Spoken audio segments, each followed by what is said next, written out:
Okay. ఇండేస్ 41. ఇండేస్ 41 అంటే ఇది agriculture assets. Agriculture asset లో టూ టైప్స్ ఉంటాయి: biological assets, agriculture produce. So agriculture produce అంటే నథింగ్ బట్ అవి ఇన్వెంటరీ, అంటే రా మెటీరియల్స్. సింపుల్ గా సింపుల్ అంటే ఇన్వెంటరీలో కవర్ అవుతుంది. సో ఎగ్జాంపుల్ చెప్తే మిల్క్, లేకపోతే ఒకసారి హార్వెస్ట్ అయిపోయిన క్రాప్స్ ఉంటాయి కదా, అవన్నీ అగ్రికల్చర్ ప్రొడ్యూస్ లో కవర్ అవుతుంది. ఈ అగ్రికల్చర్ అసెట్స్ అంటే ఇవి. బయాలజికల్ అసెట్స్ అంటే ప్లాంట్స్, లివింగ్ ప్లాంట్స్ కానీ, లేకపోతే యానిమల్స్ కానీ, ఇవన్నీ బయాలజికల్ అసెట్స్. ఓకే. సరే, ఫస్ట్ ఈ ఇండెక్స్ ఏం కవర్ చేస్తున్నా అంటే ఈ రెండు కవర్ చేస్తుంది: biological assets, agriculture produce. Government grant related గా ఉన్న అగ్రికల్చర్ రిలేటెడ్ గా వస్తే అది కూడా ఇక్కడే కవర్ అవుతుంది. సరే, అది కొంచెం పక్కన పెడితే ఈ రెండు కవర్ అవుతుంది. సో ఈ సపరేట్ గా దీనికి ఇండెక్స్ సపరేట్ గా ఎందుకు వచ్చింది ఇండెక్స్ 16 లోనో? ఎందుకంటే యూజువల్ గా production of supply goods services లో కవర్ అవుతాయి ఇవి కూడా. ఎందుకు అక్కడ రావట్లేదు? లేకపోతే గూడ్స్ అన్నది ఇన్వెంటరీయే, అంటే మిల్క్ అన్నది ఇన్వెంటరీయే. సో అక్కడ ఎందుకు ఇండెక్స్ 2 లో ఎందుకు రావట్లేదు? సో ఎందుకు రావట్లేదు అంటే, అక్కడ ఎందుకు కవర్ చేయలేదు అంటే, దీనికి ఎందుకు సపరేట్ గా ఒక ఇండెక్స్ అని ఇండెక్స్ తీసుకొచ్చారంటే అగ్రికల్చర్ రిలేటెడ్. కానీ ఎందుకంటే ఒకటి, అగ్రికల్చర్ కి మనము కాస్ట్ ఎంత అవుతుందో క్యాలిక్యులేట్ చేయలేం. ఇప్పుడు సపోజ్ మనకి డైరీ ఫామ్ ఉందనుకో. డైరీ ఫామ్ ఉంటే ఒక కొత్త ఒక కాల్ఫ్ పుట్టింది. సో అదే పిల్ల పుట్టింది అంటాం కదా. సో ప- గే గేదో ఆవు పిల్ల పుట్టింది. సో పిల్ల పుట్టినప్పుడు దానికి ఎంత ఎక్స్పెండిచర్, దానికి ఎంత కాస్ట్ ఇవ్వాలి? దానికి వాల్యూ లేదా అంటే వాల్యూ ఉంది. కాస్ట్ పెట్టలేదంటే పెట్టాం మనం. ఎందుకంటే ఇప్పుడు ఆ, ఇప్పుడు అదే ప్రెగ్నెంట్ సరే, ఇదంతా ఎలా చెప్పాలి? సరే, మదర్ ప్రెగ్నెంట్ గా ఉన్నప్పుడు, ఆవు ప్రెగ్నెంట్ గా ఉన్నప్పుడు మనం దానికి ఏదో ఫుడ్ పెట్టామో దాంట్లో దానికి కొంచెం పోర్షన్ ఎలకేషన్ అయి ఉంటుంది. సరే, ఇవన్నీ అయినా సరే అంటే ఇలా అగ్రికల్చర్ అసెట్స్ కి ఏంటంటే కొంచెం క్లారిటీ ఉండదు. ఎక్స్పెండిచర్స్ ఎంత రికార్డ్ చేయాలి, దానికి ఎంత ఎక్స్పెండిచర్ పెడుతున్నాం. సో ఇవన్నీ కొంచెం కన్ఫ్యూజింగ్ గా ఉంటది. అంటే ఎలా యాడ్ చేయాలి, అసెట్ కి ఎలా యాడ్ చేయాలి, ఇవన్నీ కన్ఫ్యూజింగ్ గా ఉంటది కాబట్టి. సో ఇండెక్స్ ఏం చెప్పాడంటే ఒక fair value less cost to cell. Simple గా ఏదైనా ఎసెట్ కొన్నప్పుడు fair value less cost to cell కి రికార్డ్ చేయి. Initial recognition fair value less cost to cell, తర్వాత సబ్సిక్వెంట్ రికగ్నిషన్ కూడా fair value less cost to cell. So రెండు fair value less cost సెల్లే. ఇంకొకటి ఇంకొక ఎగ్జాంపుల్ చెప్తేనే, మిల్క్ ఉంది.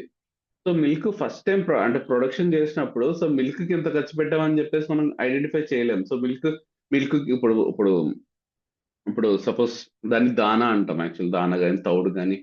సో ఇట్లా మనకి బఫెలోస్ కానీ, కౌస్ కానీ ఫుడ్ పెట్టినప్పుడు, సో ఆ ఫుడ్ వల్లే మనకి మిల్క్ ప్రొడ్యూస్ అయ్యి మిల్క్ వస్తుంది. కానీ అది ఎంత యానిమల్ యూస్ చేసుకుంది, ఎంత మిల్క్ ప్రొడ్యూస్ చేసినది, ఇలా బయోఫికేషన్ కాస్ట్ ని బయోఫికేట్ చేయలేవు అసలు. సో ఇందుకే సింపుల్ గా ఏం చెప్పాడంటే, మిల్క్ ఏదైనా సరే first fair value less cost sell కి రికార్డ్ చేసే. సింపుల్ గా ఫేర్ వెల్లెస్ కాస్ట్ సెల్ కి రికార్డ్ చేసి తర్వాత దాని ఎక్స్పెండిచర్స్ అన్ని పిఎన్ఎల్ కి రైట్ అప్ చేసే. ఈ కన్ఫ్యూజన్ వద్దు.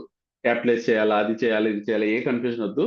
ఇనీషియల్ గా ఏదైనా ఎసెట్ కొంటే దాన్ని మనం ఫేర్ వెల్లెస్ కాస్ట్ సెల్ కి రికార్డ్ చేయాలి. తర్వాత సబ్సిక్వెంట్ గా బ్యాలెన్స్ షీట్ డేట్ నట్టు కూడా ఫేర్ వెల్లెస్ కాస్ట్ సెల్ కి రికార్డ్ చేయాలి.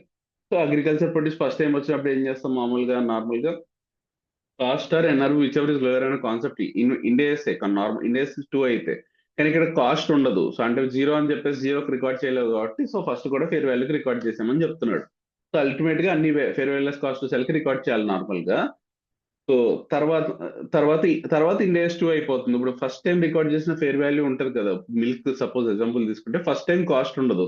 ఫస్ట్ నువ్వు పాలు పెతకగానే దాన్ని ఒక క్యాన్ లో పట్టుకెళ్ళి క్యాన్ లో మన దగ్గర స్టోర్ చేసిన వాల్యూ ఉంటుంది. సపోజ్ అమ్మలేదు, నీదే డైరీ ఫామ్ ఉంది. సో నువ్వు ఏం చేస్తావు, నెక్స్ట్ డే సప్లై చేస్తావు. ఒక 2-3 డేస్ స్టోర్ చేసుకునే నీ దగ్గర కెపాసిటీ ఉంది. సో ఆ మిషనరీ అవన్నీ ఉన్నాయి. సో పాడవకుండా నువ్వు ఆ, దాన్ని పక్కన పెట్టు. అంటే 3 ఇయర్స్ స్టోర్ చేసుకుని 3 ఇయర్స్ ఎప్పుడైనా అమ్మే కెపాసిటీ ఉంది. సో 31st మార్చ్ వచ్చింది, ఇప్పుడు నీ దగ్గర ఒక 1000 లీటర్స్ ఉంది. 1000 లీటర్స్ మిల్క్ ఉంది. సో దానికి వాల్యూ చేయాలంటే నార్మల్ గా ఇన్వెంటరీ అని చెప్పేసి విచ్ ఎవర్ ఇస్ లోయర్ అందామా అంటే కాస్ట్ లేదు. అంటే కాస్ట్ లేదు కాబట్టి విచ్ ఎవర్ ఇస్ లోయర్ అంటే జీరో. సో అంటే వాల్యూ లేదా దానికంటే వాల్యూ ఉంది. సో బ్యాలెన్స్ షీట్ లో చూపెట్టలేవా అంటే చూపెట్టాలి కాబట్టి ఇండెక్స్ తీసుకొచ్చిందాడు. సో ఇలాంటి కన్ఫ్యూజన్స్ ఉన్నాయి కాబట్టి ఇలాంటి అన్ని కన్ఫ్యూజన్స్ ని క్లియర్ చేయడానికి ఈ అగ్రికల్చర్ అనే ఇండేస్ 41 అగ్రికల్చర్ అనే ఇండేస్ తీసుకొచ్చి దాంట్లో అన్నిటికీ ఒకటే చెప్పాడు. సింపుల్ గా ఏం చెప్పాడంటే, ఇనిషియల్ గా ఫేర్ వెల్లెస్ కాస్ట్ కి రికార్డ్ చేయి. తర్వాత బయాలజికల్ అసెట్ అయితే ఈ ఇండేసే కవర్ అవుతుంది. కానీ అగ్రికల్చర్ ప్రొడ్యూస్ ఏమైపోతుంది, ఒక్కసారి first time fair value less cost కి రికార్డ్ చేస్తాం, నెక్స్ట్ టైం నుంచి ఇండేస్ 2 అప్లికబుల్ అవుతుంది. అది మన ఇన్వెంటరీ అయిపోతుంది. అవి మిల్క్ కానీ, లేకపోతే ఇప్పుడు గొర్రెలు, మేకలు ఉంటాయి కదా, వాటిని స్లాటర్ చేసేసి దాన్ని మీట్ కింద కన్వర్ట్ చేయడం. సో ఒకసారి ఏమైపోతుంది, ఫస్ట్ కన్వర్షన్ అప్పుడే డౌట్ ఉంటుంది, తర్వాత నుంచి మనకి డౌట్ ఉండదు. సరే, నాకు తెలుసు ఇప్పుడు ఇండేస్ 41 అర్థమైంది కదా, ఇండేస్ 41 ఎందుకు వచ్చింది, ఇది బ్యాక్గ్రౌండ్. ఇప్పుడు మనం ఇండేస్ 41 లో ఏం కవర్ అవుతుందో ఆల్రెడీ చెప్పాను, అగ్రికల్చర్ అసెట్, అగ్రికల్చర్ ప్రొడ్యూస్ అంటే హార్వెస్ట్ చేసేసిన తర్వాత, అంటే బయాలజికల్ అసెట్స్ ని హార్వెస్ట్ చేసిన తర్వాత మనకు వచ్చేదాన్ని అగ్రికల్చర్ ప్రొడ్యూస్ అంటాం. సో బయాలజికల్ అసెట్స్ అంటే ఆల్రెడీ చెప్పా కదా, ప్లాంట్స్ కానీ లేకపోతే లివింగ్ యానిమల్స్ కానీ ఇవన్నీ. సో మళ్ళీ బేరర్ ప్లాంట్స్ అని ఉంటాయి, అంటే మామిడి చెట్లు ఇలాంటివి ఏంటంటే లాంగ్ టర్మ్ క్రాప్స్ అవి. అంటే అల్టిమేట్ గా ఏంటి, వాటి నుంచి ప్రొడక్షన్ 12 మంత్స్ కంటే ఎక్కువ మనకు ప్రొడక్షన్ అవుతుంది. అంటే ఇప్పుడు మామిడి చెట్టు దానికి ఆల్మోస్ట్ ఒక 20 years 10 years 15 years దాని నుంచి మనకు క్రాప్ వస్తూనే ఉంటది, అది అది చనిపోయే వరకు మనకు క్రాప్ వస్తూనే ఉంటది.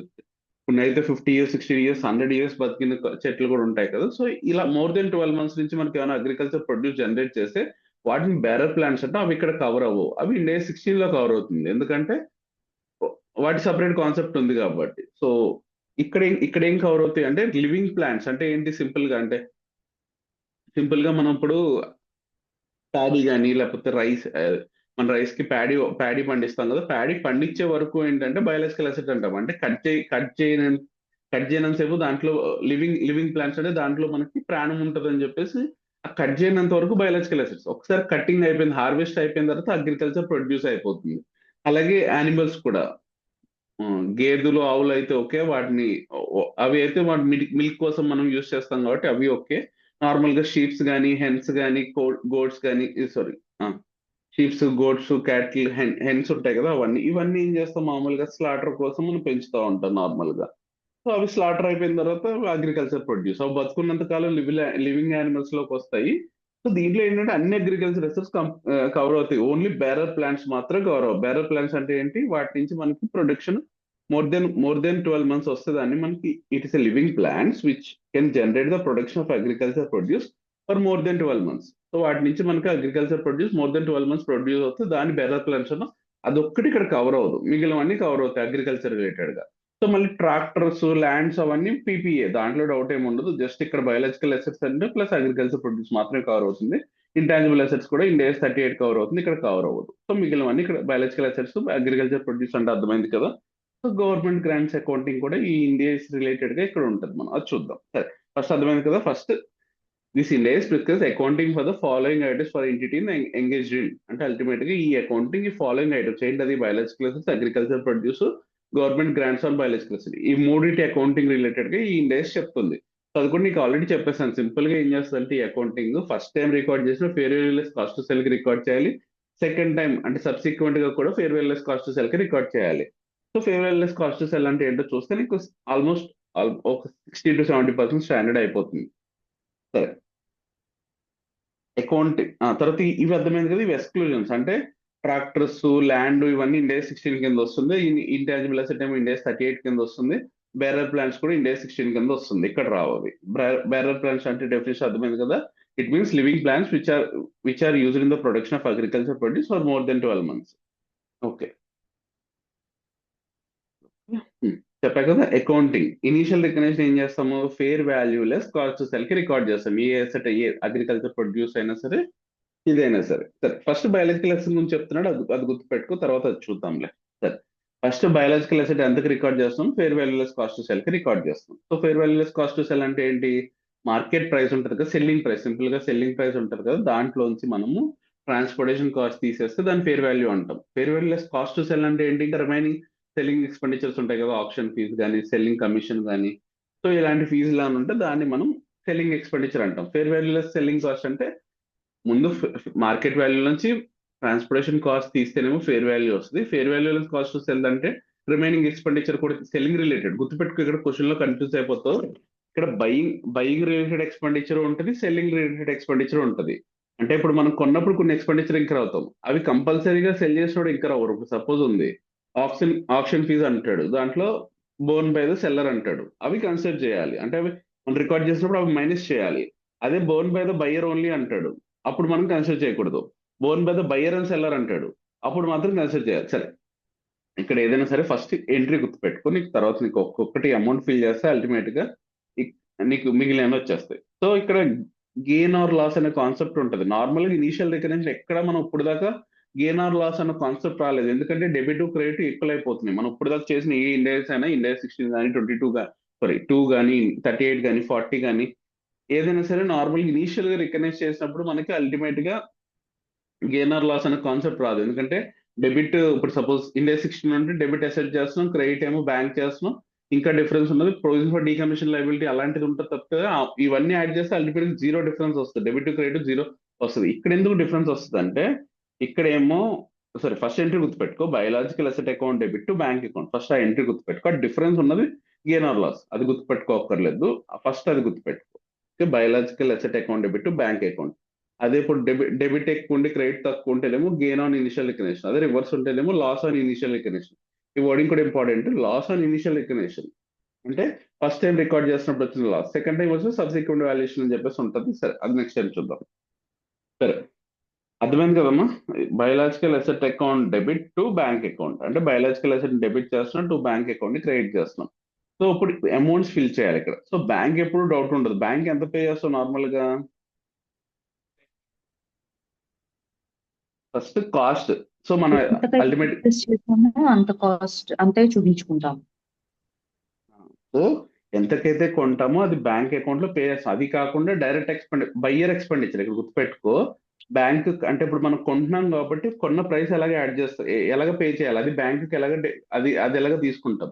ఇంకేం తీసుకోవాలంటే మనం ఎక్స్పెన్సెస్ ఉంటాయి, బయ్యర్ ఎక్స్పెండిచర్, అవి కూడా పే చేయాలి కాబట్టి అవి కూడా మనం బ్యాంక్ నుంచి పే చేస్తాం కాబట్టి ఆ రెండు అంటే purchase cost plus buying cost, buying expenses simple గా.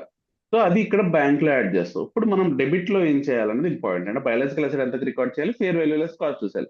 ఇక్కడ కూడా ఇక్కడ చెప్పాను కదా, కన్ఫ్యూజ్ అవ్వద్దు. ఎప్పుడు క్వశ్చన్ లో కన్ఫ్యూజ్ చేస్తారంటే ఎలా ఇస్తారంటే సింపుల్ కన్ఫ్యూజన్ ఏంటంటే expenses borne by the buyer అంటాడు, లేకపోతే expenses borne by the seller అంటాడు, కొన్ని expenditure both buyer and seller need to be bear అంటాడు. సో అంటే అల్టిమేట్ గా ఏంటి, ఇక్కడ మాత్రం బయ్యర్ అని అంటే మాత్రం బ్యాంక్ కి అంటే పర్చేస్ ప్రైస్, ఇక్కడ బ్యాంక్ ఉంది కదా credit, purchase price plus buying expenditure అది ఇక్కడ యాడ్ చేస్తాం, బయర్ రిలేటెడ్ ఎక్స్పెండిచర్. ఇక్కడ సెల్ రిలేటెడ్ ఎక్స్పెండిచర్ ప్లస్ చేయవు, మైనస్ చేస్తాం, లెస్ కదా, fair value less cost to cell కాబట్టి. సో ఇక్కడ మనం ఫేర్ మార్కెట్ వాల్యూ అంటే సెల్లింగ్ ప్రైస్ తీసుకుని దాంట్లోంచి మనకున్న ఎక్స్పెండిచర్స్ అన్ని మైనస్ చేస్తే మనకి బయాలజికల్ అసెట్ వస్తుంది. సరే కింద నేను చెప్పిందే ఉంటుంది, ఒకసారి చూద్దాం. Fair value cost to cell అంటే ఇక్కడ ఇచ్చాడు చూడు, selling price of the biological asset తీసుకుని దాంట్లోంచి ఫస్ట్ ట్రాన్స్పోర్టేషన్ కాస్ట్ తీసేయాలి. తీసేస్తే ఇంకోటి చాలా ఇంపార్టెంట్,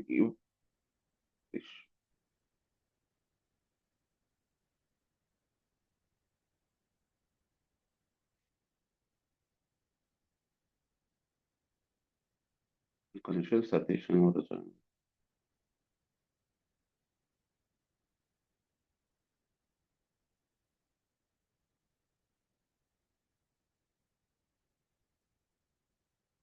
జాయినింగ్ అని వస్తుంది. సరే okay. Fair value less cost to cell అంటే అర్థమైంది కదా, సెల్లింగ్ ప్రైస్ లోంచి ట్రాన్స్పోర్టేషన్ కాస్ట్ మైనస్ చేస్తే వచ్చేది fair value of biological asset, దాంట్లోంచి సెల్లింగ్ కాస్ట్ కూడా తీస్తే fair value less cost to cell వస్తుంది. సో ఇండేస్ 113 ఫేర్ వాల్యూ అనే కాన్సెప్ట్ ఒక ఇండేస్ ఉంది, దాంట్లో క్లియర్ గా చెప్తారు. దాంట్లో ఏం చెప్తారు, fair value of biological asset ఎలా క్యాలిక్యులేట్ చేస్తామంటే సెల్లింగ్ ప్రైస్ లోంచి ట్రాన్స్పోర్టేషన్ కాస్ట్ మైనస్ చేస్తే వచ్చేది ఫేర్ వాల్యూ, అది ఇది ఫేర్ వాల్యూ అక్కడ 113లో చెప్తాడు. ఆ తర్వాత ఏమన్నా ఎక్స్పెండిచర్ ఉంటే అది మైనస్ చేస్తే వచ్చేది fair value less cost to sell. Fair value అంటే ఓన్లీ ట్రాన్స్పోర్టేషన్ మైనస్ చేయాలి. మీకు అక్కడ ఇండేస్ 113 చెప్పినప్పుడు చెప్తానులే, ఇప్పుడు నెక్స్ట్ గవర్నమెంట్ గ్రాంట్స్ చెప్తా, దాని తర్వాత అది చెప్తాను. సో మీకు అక్కడ క్లారిటీ వస్తుంది. సరే క్లారిటీ. సో ఎంట్రీ అర్థమైంది కదా, biological asset account debit to bank account. Biological asset లోనేమో సెల్లింగ్ ఎక్స్పెండిచర్, సెల్లింగ్ ప్రైస్ తీసుకుని ఎక్స్పెన్సెస్ సెల్లర్ ఎక్స్పెండిచర్ అన్ని మైనస్ చేస్తే fair value less cost to sell వచ్చేస్తుంది. బ్యాంక్ ఏమో పర్చేస్ ప్రైస్ తీసుకుని దానికి బయ్యర్ ఎక్స్పెండిచర్స్ అన్ని ప్లస్ చేయాలి. సో అప్పుడు బ్యాంక్ అమౌంట్ వచ్చేస్తుంది. ఆ రెండింటికి డిఫరెన్స్ ఉంటుంది కదా, అది డెబిట్ ఎక్కువ ఉంటేనేమో మన క్రెడిట్ లో మనం gain on initial recognition book చేస్తాం, అదే క్రెడిట్ ఎక్కువ ఉంటేనేమో డెబిట్ లో loss on initial recognition so book చేస్తాం. అయిపోయింది ఇక్కడితో క్లారిటీ. సో పేమెంట్ చెప్పాను కదా, పర్చేస్ ప్రైస్ తీసుకుని దాంట్లో బయ్యర్ ఎక్స్పెండిచర్స్ అన్ని యాడ్ చేయాలి. Transportation cost to transport the asset to entity farm borne by the buyer, లేకపోతే transaction cost like auctioneer fees ఏదైనా సరే బోర్న్ బై ద బయ్యర్ అంటే పర్చేస్ ప్రైస్ కి యాడ్ చేసి అది బ్యాంక్ కి క్రెడిట్ చేయాలి. If fair value less cost to sell cannot be measured reliably, then entity shall initially recognize biological asset at cost. ఇది గుర్తుందా నీకు? 3 ప్రయారిటీస్ చెప్పాను కదా, అసెట్స్ ఇండియా 16 లో చెప్పినప్పుడు first priority, second priority, third priority. ఏమీ లేకపోతే థర్డ్ ప్రయారిటీ ఏం చేస్తాం, ఎంతకైతే కొన్నామో అంతకే రికార్డ్ చేయాలి ఇక్కడ కూడా. ఓకే. నేను అప్పుడప్పుడు రిమైండ్ చేస్తున్నాను అంతే నీకు. అంటే మనం లాస్ట్ టైం చేసి ఇండియా 16 కానీ 38 కానీ 40 కానీ ఎప్పుడైనా వస్తే నేను జస్ట్ ఆ కాన్సెప్ట్స్ రిలేటెడ్ గా అనిపిస్తే నేను కొంచెం రివైజ్, అంటే అది కూడా రివైజ్ అవుతుందని అప్పుడప్పుడు టచ్ చేస్తున్నా. So okay. సబ్సిక్వెంట్ రికగ్నిషన్ అంటే ఏంటి? ఇనీషియల్ గా మనం ఫస్ట్ టైం కొన్నప్పుడు చేసేదాన్ని ఇనిషియల్ రికగ్నిషన్ అంటాం. నెక్స్ట్ బ్యాలెన్స్ షీట్ డేట్ నాటి చేసేదాన్ని ఏమో సబ్సిక్వెంట్ రికగ్నిషన్ అంటాం. సో నేను ఆల్రెడీ చెప్పాను, ఫస్ట్ టైం ఈ ఇండియాస్ లో first time farewell less cost sell కి రికార్డ్ చేస్తాం.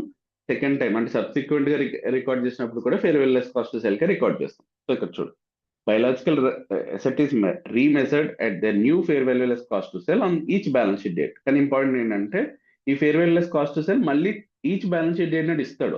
దాంతో రివాల్యూ చేయాలి, అంటే ఆ వాల్యూకి రివాల్యూ చేయాలని చెప్తున్నాడు సింపుల్ గా. కొన్నప్పుడు ఒకటి ఉంటుంది, సో మళ్ళీ అది ఆటోమేటిక్ గా పెరుగుతుంది. సో ఇక్కడ చాలా ఇంపార్టెంట్ ఏంటంటే ఫిజికల్ చేంజ్, ప్రైస్ చేంజ్ అని రెండు ఉంటాయి. ఫిజికల్ చేంజ్ అంటే ఏంటి? నువ్వు సపోజ్ ఒక ఫామ్ పెట్టినప్పుడు ఒక 10 ఆవులు కొన్నావు, 10 కౌస్ కొన్నావు. సో 1 year కౌస్ కొన్నావు. సో లేకపోతే 2 years కౌస్ కొన్నాం అనుకున్నాం. సో ఇప్పుడు 1 year తర్వాత ఏమవుతుంది, 3 years కౌస్ అవుతాయి. సో ఇప్పుడు నువ్వు ఫేర్వెల్ కాస్ట్ ఏది తీసుకోవాలి? 3 years కౌస్ తీసుకోవాలి, ఎందుకంటే మనకు 3 years అయింది. సో సరే, ఈ సింపుల్ గా 2 years నుంచి 3 years అవడం వల్ల దీన్ని ఫిజికల్ చేంజ్ అంటాం. ఫిజికల్ గా చేంజ్ అయింది. అది కాకుండా so last year 2 years cow price తీసుకుంటాము, ఈ ఇయర్ 2 years కౌ ప్రైస్ తీసుకుంటాము. సో దాన్ని ఏమంటాము? దాన్నేమో ప్రైస్ చేంజ్ అంటాం. అంటే అల్టిమేట్ గా ఆ- ఈ అంటే 2 years కౌస్ అప్పుడు ఎంత ఉన్నాయి, ఇప్పుడు ఎంత ఉన్నాయి, సింపుల్ గా చూస్తే దాన్ని ప్రైస్ చేంజ్, ఫిజికల్ చేంజ్ అవ్వకుండా జస్ట్ ప్రైస్ ఒక్కటే చేంజ్ అవుతుంది ఇక్కడ, దాన్ని ప్రైస్ చేంజ్ అంటాం. సరే, ఆ ప్రాసెస్ అంతా చెప్తాను సింపుల్ గా. అంటే వాడు ఏం అడగలేదు, ప్రైస్ ఫిజికల్ చేంజ్ ఎంత లేకపోతే నార్మల్ చేంజ్ ఎంత, క్లోజింగ్ వాల్యూ అడిగాడు అనుకో, డైరెక్ట్ గా ఆ ఇయర్ అంటే సారీ 2 year కౌస్ ఉన్నాయి, ఇప్పుడు 3 years అవుతాయి కాబట్టి third year fair value less cost to cell into number of cows ఎన్ని ఉన్నాయో అన్ని ఇంటూ చేస్తే అయిపోతుంది సింపుల్ గా. వాడు క్లియర్ గా ఫిజికల్ చేంజ్ ఎంత లేకపోతే ప్రైస్ చేంజ్ ఎంత అని క్లియర్ గా బైఫికేషన్ అడిగితే అప్పుడు మనం నెక్స్ట్ ప్రాసెస్ లో చెప్తాను, అప్పుడు చూద్దాం. సరే, change in the fair value less cost to sell of the biological asset from the previous recognition will be recognize as a gain or loss on remeasurement of biological asset in P&L account as follows. So చెప్పాను కదా, ఇప్పుడు first time వచ్చినప్పుడు ఏం చేసాము? First time మన class వస్తే difference figure, debit ఎక్కువ ఉంటే క్రెడిట్ గెయిన్ అని బుక్ చేసాం, లేకపోతే క్రెడిట్ ఎక్కువ ఉంటే డెబిట్ లాస్ అని బుక్ చేసాం. ఇప్పుడు ఏమైంది?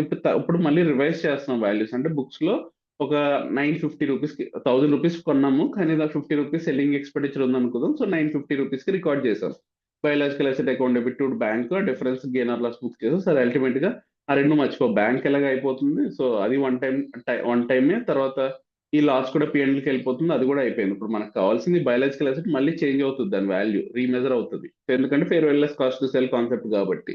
సో ఇప్పుడు ఏం చెప్పాను, 2 years కాస్త 3 years అవుతుంది. సో 3 years వాల్యూ చూసినప్పుడు ఏంటంటే ఒక 1200 అయింది అనుకుందాం. So fair value less cost to cell direct గా 1200 ఉంది, 1300 ఒక 100 రూపీస్ ఎక్స్పెండిచర్ అనుకో, సెల్లింగ్ ఎక్స్పెండిచర్. సో 1200 ఇచ్చాడు అనుకుందాం. So fair value less cost to cell for the 3 years cow.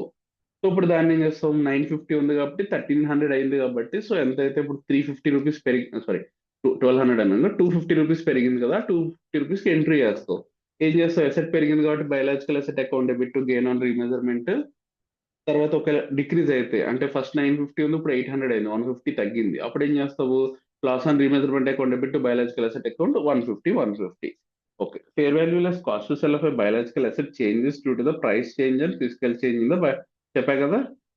Ultimate గా ఇది డిఫరెన్స్ అయితే అదే, డిఫరెన్స్ లో డౌట్ ఏం లేదు. ఇప్పుడు నేను చెప్పిన 950 కాస్త 1200 అయింది కాబట్టి 250 మనకి అల్టిమేట్ గా చేంజ్ అయింది. సో ఆ చేంజ్, ఆ 250 2 కింద బైఫర్కేట్ చేయాలి. ఆ 250 అల్టిమేట్ గా టోటల్ చేంజ్ అది, దాంట్లో ఫిజికల్ చేంజ్ ఎంత, ప్రైస్ చేంజ్ ఎంత, అల్టిమేట్ గా దాన్ని బైఫర్కేట్ చేయాలి. ఇదైతే టోటల్ చేంజ్, దాంట్లో బైఫర్కేషన్ ఉంటుంది, ఫిజికల్ చేంజ్ ఎంత, ప్రైస్ చేంజ్ ఎంత అని. సరే, fair value less cost to sell of the biological asset change due to the price change and physical change in the biological asset. అంటే ఈ గెయిన్ ఆర్ లాస్ ఎందుకు వస్తుంది అంటే 2 reasons వల్ల వస్తుందని చెప్తున్నాడు, ప్రైస్ చేంజ్ వల్ల, ఫిజికల్ చేంజ్ వల్ల. ఆ రెండింటిని యాడ్ చేస్తే మనకి టోటల్ గెయిన్ ఆర్ లాస్ వస్తుంది. ఓకే. తర్వాత రికగ్నేషన్ ఆఫ్ న్యూ బార్న్ చెప్పాను కదా, కొత్తగా పిల్లలు అంటే ఇప్పుడు ఆవులకి మళ్ళీ పిల్లలు పుడతాయి కదా. 2 years అంటే ప్రతి 1 year కి నార్మల్ గా ఒక బేబీ పుడుతుంది, 1 or 2 బేబీస్ అంటే కవలలు పుడతాయి, ఇద్దరు లేకపోతే ఒక బేబీ పుడుతుంది. సో ఒక బేబీ పుట్టినప్పుడు ఏమవుతుంది, సో దానికి ఎంతకి రికార్డ్ చేయాలి నేను చెప్పాక కదా, ఇంక డౌట్ ఏం లేదు. ఇనీషియల్ రికగ్నిషన్ ఎప్పుడు ఫేర్ వెల్లెస్ కాస్ట్ సెల్కే చేయాలి. ఎప్పుడైతే న్యూ బోర్న్ కావచ్చు అది recognize income in the P and at the fair value less cost sell అందుకే ఇప్పుడు అంటే డెబిట్ ఎలాగా biological asset fair value less cost sell కి రికార్డ్ చేస్తాం, డౌట్ ఏం లేదు దాంట్లో. మరి క్రెడిట్ ఏం చేస్తావు, మనకు అది సడన్ గా అదే అనుకోకుండా పుట్టింది. సో దానివల్ల మనకి అల్టిమేట్ గా దానివల్ల మనకి ఫేర్ వాల్యూ పెరుగుతుందంటే అల్టిమేట్ గా మనకి గెయిన్. ఒక ఎసెట్ పెరుగుతుంది అంటే ఎసెట్ ని డెబిట్ చేస్తున్నాం అంటే క్రెడిట్ మనకి గెయిన్ అయిపోతుంది అది. ఓకే, మనం ఏం ఎక్స్పెండిచర్ అంటే డబ్బులు పే చేయకుండా మొత్తం మనకు ఒక ఫ్రీగా ఒక బేబీ వచ్చిందంటే ఒక కాల్ఫ్ వచ్చిందంటే అల్టిమేట్ గా అది మనకి గెయిన్ అవుతుంది. దాని వాల్యూ మనకి యాడ్ అవుతుంది, బయాలజికల్ అసెట్ అకౌంట్ డెబిట్ అవుతుంది to gain on new Born. ఇది ఎప్పుడు వేయాలి ఎంట్రీ, ఎప్పుడైతే మనకి పుట్టిందో అప్పుడు బర్త్ డేట్ నాడు ఫస్ట్ ఎంట్రీ వేస్తాం. తర్వాత మళ్ళీ 31st March balance subsequent values నాడు మళ్ళీ same fair value less cost కి రికార్డ్ చేసి ఆ డిఫరెన్స్ ఏమైనా ఉంటే గెయిన్ ఆర్ లాస్ కి రికార్డ్ చేస్తాం. అదంతా ఓకే. ఇక్కడ చాలా మంది కన్ఫ్యూజ్ అయిపోతారు, అంటే కన్ఫ్యూజ్ అవడం అంటే మర్చిపోతారు. ఏంటంటే ఫస్ట్ ఇనీషియల్ గా ఉన్న కౌస్ ని చూస్తారు, క్లోజింగ్ లో ఉన్న అదే కౌస్ కి వాల్యూ చేస్తారు. ఈ మధ్యలో పుట్టిన దానికి వాల్యుయేషన్ చేయడంలో కన్ఫ్యూజ్ అవుతారు, మర్చిపోతారు. కన్ఫ్యూజ్ కాదు, మర్చిపోతారు. సో మర్చిపోతే ఏమవుతుంది, కరెక్ట్ వాల్యూ రాదు, ఆన్సర్ పోతుంది. సో ఖచ్చితంగా ఫస్ట్ దాన్ని ఎలాగో 2 ఇయర్స్ అప్పుడు సింపుల్ ఇది ఒకటి చెప్పాక ఫిజికల్ చేంజ్ అని చెప్పాను కదా, ఫస్ట్ 2 ఇయర్స్ కౌస్ కొంటే అది ఇయర్ ఎండింగ్ వచ్చేటప్పుడు 3 ఇయర్స్ కౌస్ అవుతాయి. సో వాటికి ఇలాగ 3 ఇయర్స్ ఫేర్వెల్ లెస్ కాస్ట్ అని తీసుకుంటాం. మరి దీనికి ఏం తీసుకుంటావు, ఇప్పుడు suppose 6 months end of the 6 month లో పుట్టింది అంటే ఇంకో 6 మంత్స్ తర్వాత ఏమవుతుంది, 6 మంత్స్ బేబీ అవుతుంది. సో 6 మంత్స్ అంటే ఫస్ట్ ఏమో ఇనీషియల్ గా 0 మంత్ ఇస్తాడు వాడు, 0 month baby fair value less cost తెలిసి అది రికార్డ్ చేసేస్తావు. Biological asset account debit to gain on new born calves అని చెప్పేసి రికార్డ్ చేస్తావు. తర్వాత మళ్ళీ 6 మంత్స్ తర్వాత మళ్ళీ దాన్ని ఫేర్ వాల్యూ చేసినప్పుడు 6 మంత్స్ తో కంపేర్ చేయాలి, జీరోతో కాదు. ఇనీషియల్ గా జీరో జీరో జీరో బేబీకి ఫేర్ వెల్లెస్ కాస్ట్ తెలుస్తాడు, అది రికార్డ్ చేస్తాము. ఈ బ్యాలెన్స్ షీట్ ఏంటంటే అంటే 6 మంత్స్ తర్వాత కాబట్టి 6 months baby fair value less cost cell తీసుకోవాలి కాల్ది. Okay. Newborn calves will also be subsequently measured at the new fair value less cost to sell on each balance sheet date. New అంటే simple గా నేను చెప్పేది 3 years 6 months తీసుకోవాలి new అంటే. Okay, సరే ఇక్కడ వరకు అర్థమైందా, ఇది డీ రికగ్నిషన్ అంటే నెక్స్ట్ కాన్సెప్ట్. ఇది ఇక్కడ వరకు ఇనీషియల్ రికగ్నిషన్ సబ్సిక్వెంట్ రికగ్నిషన్ అర్థమైందా, డౌట్ ఉందా ఏమన్నా కాన్సెప్ట్? లేదు లేదు, అర్థమైంది. సతీష్ డ్రాప్ అయిపోయాడు. సరే, ఇప్పుడు డీ రికగ్నిషన్ ఎప్పుడు చేస్తాం, ఏదైనా సరే నార్మల్ గా పీపీఈ కానీ ఇండేస్ 40 కానీ ఇండేస్ 30 కానీ ఎప్పుడు చేస్తాం, ఎప్పుడైతే సేల్ చేసినా హెల్డ్ ఫర్ సేల్ కింద క్లాసిఫై 105 కింద క్లాసిఫై చేసినా మనం దాన్ని మనం దాన్ని డీ రికగ్నైజ్ చేస్తాం. అంటే డీ రికగ్నైజ్ అంటే ఏంటి, సింపుల్ గా బుక్స్ లోంచి దాన్ని ఎలిమినేట్ చేస్తాం. అంటే డెబిట్ ఉన్న దాన్ని క్రియేట్ చేసేసి మనకి డెబిట్ డబ్బులు వస్తే డబ్బులు వచ్చి మిగిలిన డిఫరెన్స్ ఉంటే గెయిన్ ఆర్ లాస్ అని బుక్ చేస్తాం నార్మల్ గా. ఇక్కడ కూడా అలాగే. ఇక్కడ ఏంటంటే ఇక్కడ హెల్డ్ ఫర్ సేల్ అనే కాన్సెప్ట్ ఉండదు నార్మల్ గా. ఇక్కడ 3 సినారియోస్ ఉంటాయి. ఒకటి మనం సేల్ చేసినప్పుడు, సో సేల్ చేసినప్పుడు ఏమొస్తాయి, డబ్బులు వస్తాయి కాబట్టి bank account debit to biological asset వేస్తే డెబిట్, ఆ డిఫరెన్స్ గెయిన్ ఆర్ లాస్ అవుతుంది. Debit credit gain or loss అవుతుంది. అదే ఇంకొక సినారియో ఏంటి, చనిపోతా ఉంటాయి కదా పాపం. సో చనిపోయినప్పుడు కూడా, డెత్ అయినప్పుడు కూడా మనకి లాస్ వస్తాయి. ఇక్కడ డబ్బులు రావు. సో నార్మల్ గా ఏం చేస్తామంటే పూడ్చిపెట్టేస్తాం నార్మల్ గా, అమ్ముకోవడం అలాంటివి చేయరు నార్మల్ గా. సో ఇవి నేను చెప్పేది కౌస్ కానీ ఇలాంటివి చనిపోయినప్పుడు నార్మల్ గా పాతి పెట్టేస్తారు గొయ్యి తీసేసి. సో అలాంటప్పుడు మనకి ఖచ్చితంగా లాసే వస్తుంది. బ్యాంక్ అకౌంట్ డెబిట్ అన్న కాన్సెప్ట్ ఉండదు, ఖచ్చితంగా లాస్. ఈ బయాలజికల్ అసెట్ మాత్రం క్రియేట్ చేస్తాం, డెబిట్ మాత్రం ఇంకా బ్యాంక్ ఉండదు, మొత్తం లాసే పాపం చనిపోతే. ఓకే, దాని నుంచి ఇన్సూరెన్స్ అని వస్తే దాన్ని అదర్ ఇన్కమ్ కింద బుక్ చేసుకోవాలి, అది గుర్తుంది కదా, అది మర్చిపోద్దు. సరే, next on conversation of biological asset into agriculture produce. So ఇది స్లాటర్ అంటే ఇది ఎగ్జాంపుల్ షీప్స్ గోట్స్ హెన్స్ ఇలాంటివి ఉంటాయి కదా, వాటికి ఏం చేస్తాం సింపుల్ గా. సో ప్రొడ్యూస్ చేసినప్పుడు మనకి అంటే స్లాటర్ చేసినప్పుడు దాన్ని మనం మీట్ కింద కన్వర్ట్ చేసినప్పుడు అగ్రికల్చర్ ప్రొడ్యూస్ వస్తుంది. ఓకే, అగ్రికల్చర్ ప్రొడ్యూస్ ని డెబిట్ చేస్తావు. సో తర్వాత బయాలజికల్ అసెట్ ఇంక ఉండదు, అది చచ్చిపోతుంది కాబట్టి దాన్ని క్రియేట్ చేస్తావు. తర్వాత మళ్ళీ నువ్వు ఈ స్లాటింగ్ కి పే చేయాలి కదా, అంటే ఒక కట్ చేసినందుకు చంపినందుకు. సరే, ఓకే, టు బ్యాంక్ అని చెప్పేసి క్రియేట్ చేస్తాం. అంతే, ఈ ఎంట్రీ వేసిన తర్వాత డిఫరెన్స్ గెయిన్ ఆర్ లాస్. ఎప్పుడు గెయిన్ ఆర్ లాస్ గుర్తుపెట్టుకోకండి, ఫస్ట్ మెయిన్ ఎంట్రీ గుర్తుపెట్టుకోండి, ఆ డిఫరెన్స్ ఏదైతే ఉందో గెయిన్ ఆర్ లాస్ కింద రికార్డ్ చేసుకోండి. సపోజ్ అగ్రికల్చర్ చెప్పాను, agriculture produce account debit to biological asset to bank account. First entry గుర్తుపెట్టుకొని తర్వాత అమౌంట్స్ ఫిల్ చేద్దాం. ఈ బయాలజికల్ అసెట్ ఎప్పుడు డౌట్ ఉండకూడదు, ఇది క్యారింగ్ అమౌంట్. బుక్స్ లో ఎంతైతే క్యారింగ్ అమౌంట్ ఉందో దాన్ని క్రెడిట్ చేసేస్తాం. ఇక్కడ 3 సినారియోస్ లో ఇది సేమ్, ఏదైనా సేమ్. ఎప్పుడైనా సేల్ చేస్తాం అంటే ఇప్పుడు బుక్స్ లో ఉన్న వాల్యూ క్యారింగ్ అమౌంట్ క్రెడిట్ చేస్తాం, అది పెద్ద డౌట్ ఏం లేదు. ఈ బ్యాంక్ అకౌంట్ కూడా ఏముండదు, జస్ట్ స్లాటర్ ఎక్స్పెండిచర్ ఉంటాయి కదా, కట్ చేసినందుకు వీటికి వాళ్ళకి పే చేస్తాం కదా, అది కాస్ట్ ఎంతైతే పే చేస్తాం అది కూడా క్వశ్చన్ లో ఇస్తాడో అది క్రెడిట్ చేస్తాం. సో ఇప్పుడు ఈ రెండు ఓకే. ఇప్పుడు ఏం చేస్తాం, అగ్రికల్చర్ ప్రొడ్యూస్ కూడా నేను ఏం చెప్పాను సింపుల్ గా నీకు ఫస్ట్ టైం, ఈ ఈ ఇండేస్ లో ఒకటే concept, fair value less cost to cell. So అది లేకపోతే కాస్ట్. సో నార్మల్ గా, సో అది ఉంటే మాత్రం అది ఉంటుంది, 100% అది ఉంటుంది. సో అది మనం క్యాలిక్యులేట్ చేసి fair value less cost to cell కి రికార్డ్ చేయాలి. ఆ డిఫరెన్స్ ఉంటుంది కదా, అంటే ఏంటి, ఈ డెబిట్ ఏమో agriculture produce fair value less cost to cell, biological ఏమో ప్రొపోర్షనేట్ క్యారింగ్ అమౌంట్. అంటే ప్రొపోర్షనేట్ అని ఎందుకు అంటున్నాడంటే నీ దగ్గర 100 ఉన్నాయి, 100 గోడ్స్ ఉన్నాయి, దాంట్లో ఒక 10 గోడ్స్ ని మాత్రమే నువ్వు స్లాటర్ చేసి మీట్ కింద కన్వర్ట్ చేసావు అనుకుందాం సపోజ్. సో అప్పుడు ఆ ప్రొపోర్షనేట్ గా 100 కి ఇంత వాల్యూ అని చెప్పేసి ఆల్రెడీ క్యాలిక్యులేట్ చేసి పెడతావు కదా, దాంట్లోంచి డివైడెడ్ బై, ఇప్పుడు సపోజ్ ఒక 1 lakh వచ్చింది అనుకో, 1 lakh డివైడెడ్ బై 100 ఇంటూ 10 చేస్తావు, అంటే సింపుల్ గా 10,000 వస్తుంది. సో 10,000 మాత్రమే క్రెడిట్ చేస్తావు. ఎంతైతే కాస్ట్ పే చేస్తావు స్లాటర్ చేసి 1,000 2,000 అది చేస్తావు కదా, 2,000 పే చేస్తావు అనుకో, 2,000 క్రెడిట్ చేస్తావు. ఇదేమో fair value less cost cell. So అది క్వశ్చన్ లోనే ఇస్తాడు, అది ఐడెంటిఫై చేసుకుని అది అది రికార్డ్ చేసి ఆ డిఫరెన్స్ ఏదైతే ఉందో లాస్ ఆర్ గెయిన్ కింద రికార్డ్ చేస్తాం. ఇది ఒక సమ్ ఉంటుంది, కానీ అతుల్ దాంట్లో ఏంటంటే సమ్ కొంచెం డిఫికల్ట్ గా చేస్తాడు. సో నువ్వు అది చెప్పాను కదా, ఎప్పుడైనా సరే మనం ఈ ఫార్మాట్ గుర్తుపెట్టుకుని ఈ ఫార్మాట్ ప్రకారం చేసుకుంటూ వెళ్ళిపోతే మనకి ఆన్సర్ వస్తుంది, అంతే అయిపోతుంది. వాడు ఏంటంటే మొత్తం ఒక్కొక్క సమ్ ఉంటుంది చూస్తే అర్థమవుతుంది, కొంచెం కన్ఫ్యూజ్ అయిపోతుంది, ఏదేదో క్యాలిక్యులేట్ చేసి అల్టిమేట్ గా అది అంటాడు, ప్రొపోర్షనేట్ అంటాడు, డెబిట్ అంటాడు, క్రెడిట్ అంటాడు. సో లాస్ట్ కి మళ్ళీ ఆన్సర్ అది చెప్తాడు, కానీ ప్రాసెస్ వేరే ఉంటుంది. సో అదొక్కటే చిన్న చిన్న ప్రాబ్లం, అన్ని ప్రాబ్లమ్స్ అని నేను అన్న కానీ ఒక 10 to 20% ప్రాబ్లమ్స్ ఏదైతే పెద్ద ప్రాబ్లమ్స్ ఉంటాయో అక్కడ మొత్తం ఈ ప్రొసీజర్ ఫాలో అవ్వట్లేదు. సో అందుకే మనం ఈ కాన్సెప్ట్ నోట్స్ ప్రకారం ఫాలో అవ్వాలి. సరే, రికగ్నిషన్ ఆఫ్ ఎక్స్పెన్సెస్ చెప్పాను కదా, ఎక్స్పెన్సెస్ ఏదైతే ఇంకా రేమల్ పిఎన్ఎల్కి వెళ్ళిపోద్ది, ఎందుకంటే మనం క్యాపిటలైజ్ చేయలేం, దాని ప్రొపోర్షనేట్లీ ఇవన్నీ ఫైండ్ అవుట్ చేయలేం కాబట్టి ఫేర్ లెస్ కాస్ట్ సెల్ కి రికార్డ్ చేసి మిగిలిన ఆ ఇయర్ లో ఉన్న ఎక్స్పెండిచర్స్ అంతా పిఎన్ఎల్ పంపించేయాలి. సరే, expenses are incurred on the biological for the growth and maintenance expenses, food cost, breeding fee, తర్వాత ఫెర్టిలైజర్స్, సీడ్స్ ఎక్సెట్రా, ఇవన్నీ అర్థమైనాయి కదా. ఇవన్నీ మనం ఎక్స్పెన్స్ ఆఫ్ చేసేయాలి, అంటే పిఎన్ఎల్ కి చేసేయాలి. పిఎన్ఎల్ ఎంట్రీ ఏంటప్పుడు ఎక్స్పెన్స్ టు బ్యాంక్ ఎక్స్పెన్స్, అప్పుడు ఎక్స్పెన్సెస్ ఏం చేయాలి, పిఎన్ఎల్ కి ట్రాన్స్ఫర్ చేసేయాలి. సరే, సో అంతే. Next, accounting for the agriculture produce.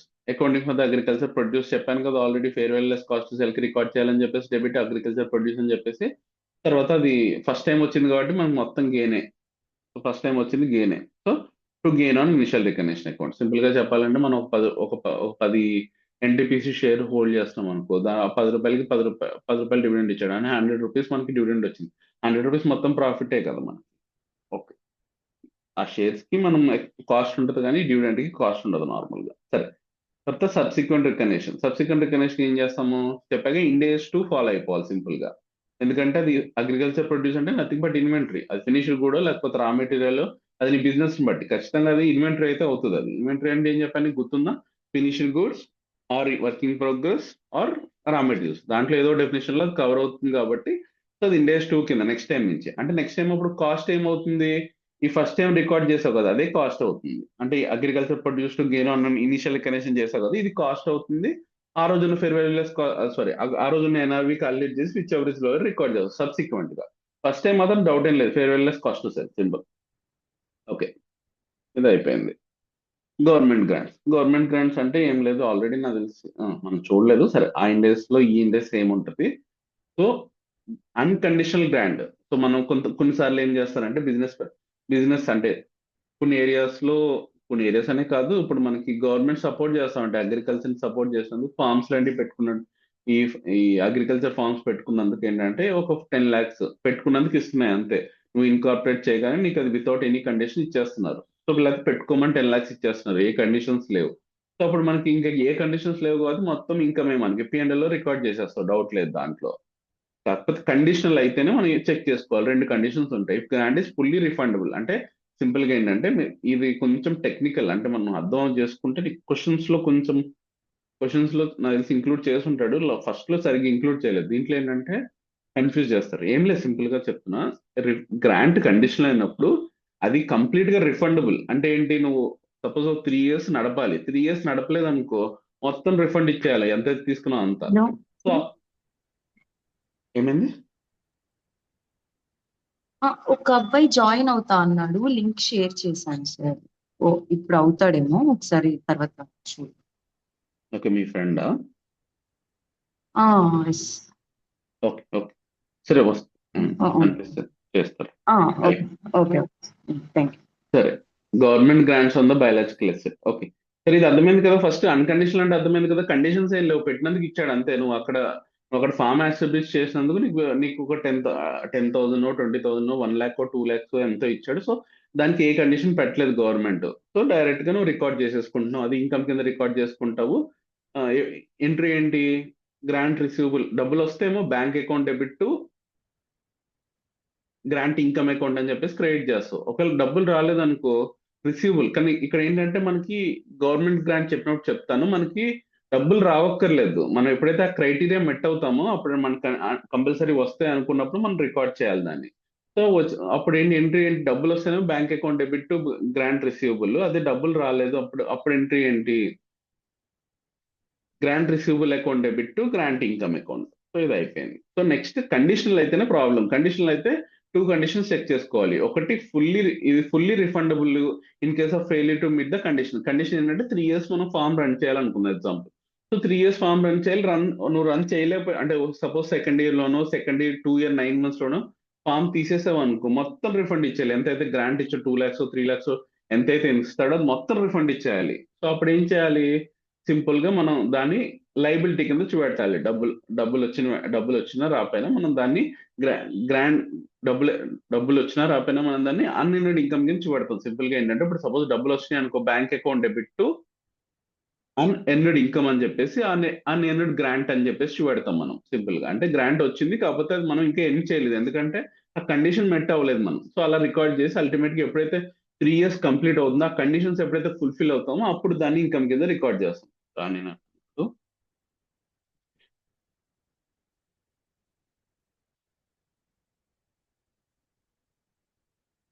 So next condition, if grant is partially refundable according to the time lapse in the చెప్పాక ఇది రివర్స్ కేస్. అంటే ఇది కండిషనలే కానీ ఇప్పుడు 3 years సపోజ్ ఒక గ్రాంట్ మనం గ్రాంట్ గవర్నమెంట్ ఇచ్చింది, ఒక అగ్రికల్చర్ ఫామ్ మనం ఎస్టాబ్లిష్ చేసినందుకు మనకు ఒక గ్రాంట్ ఇచ్చింది, ఒక three three years 3 years condition పెట్టే ఇచ్చింది. కాకపోతే ఫస్ట్ ఇయర్ కంప్లీట్ అవుతే నాకు డివైడ్ బై 3 అంటే సపోజ్ 3 lakhs ఇచ్చింది అనుకుందాము, 3 lakhs డివైడ్ బై 3 అంటే 1 lakh. సో ఫస్ట్ ప్రొపోర్షనేట్ గా ఇంకా అది రిటర్న్ చేయక్కర్లేదు. మనం ఫస్ట్ కండిషన్ మెట్ చేసాం అంటే 1 year కంటిన్యూ చేసాం అనుకో 1 lakh పే చేయక్కర్లేదు. సెకండ్ ఇయర్ కంటిన్యూ చేస్తే 2 lakhs పే చేయక్కర్లేదు. సో థర్డ్ ఇయర్ చేస్తే 3 lakhs పే చేయక్కర్లేదు. అది సపోజ్ సెకండ్ ఇయర్ లో తీసేస్తే మనం 2 years బ్యాక్ పే చేయాలి. సో ఇట్లా మనకి if grant is partially refundable according to the time lapsed in case of failure to meet the condition. So partial గా రిఫండ్ చేయాలి అనుకుంటే అప్పుడు మనం దాన్ని ఫస్ట్ రాగానే అయితే డిఫర్డ్ ఇన్కమ్ కింద బుక్ చేస్తాం. ఎంట్రీ ఏంటి, bank account debit to deferred grant income అని చెప్పేసి మనం చేస్తాం. ఆర్ అన్ఎర్న్డ్ గ్రాంట్ ఇన్కమ్ అని చెప్పేసి క్రెడిట్ చేస్తాము. సో ఎప్పుడైతే మన కండిషన్ ఫస్ట్ 1 year అయిపోయిందో అప్పుడు మనం దాన్ని 1 year ఇన్కమ్ బుక్ చేస్తాం. సో ఇక్కడ చూడండి, recognize the grant as a deferred income in the balance sheet and transfer it to the P&L over the period of condition. ఓకేనా? సో అయిపోయింది. ఇండెక్స్ 41.